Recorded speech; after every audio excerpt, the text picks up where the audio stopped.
But you know what the message we get now from the television preachers and even from the preachers in their pulpits on Sunday morning? I hear this. Tell me if you've heard this. The preacher stands up and he says,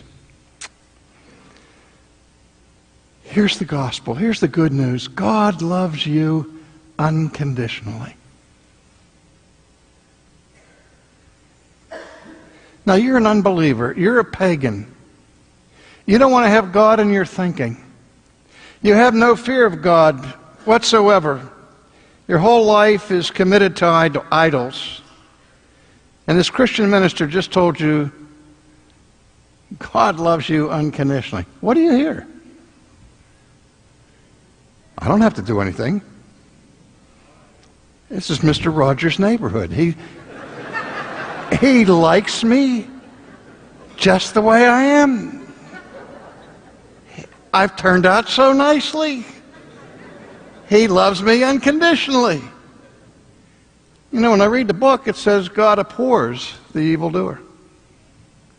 Oh, yes, the evil, unrepentant person enjoys the beneficent love of God and the benevolent love of God, but the redemptive love of God is so far from him he can't imagine where it is. But who's worried about salvation if God loves you unconditionally?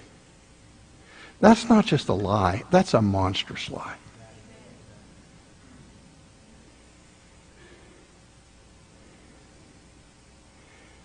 If we really are saved, we have to understand that the greatest salvation we can ever experience is to be saved from God.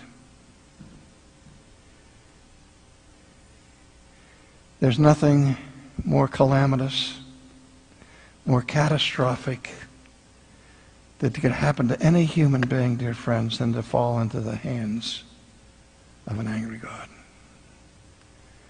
Because our God, the God who is a consuming fire. He's the God we call Father.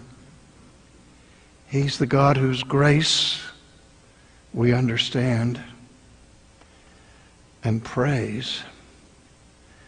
But we call him Father because his Son has saved us from his wrath and has adopted us into his family.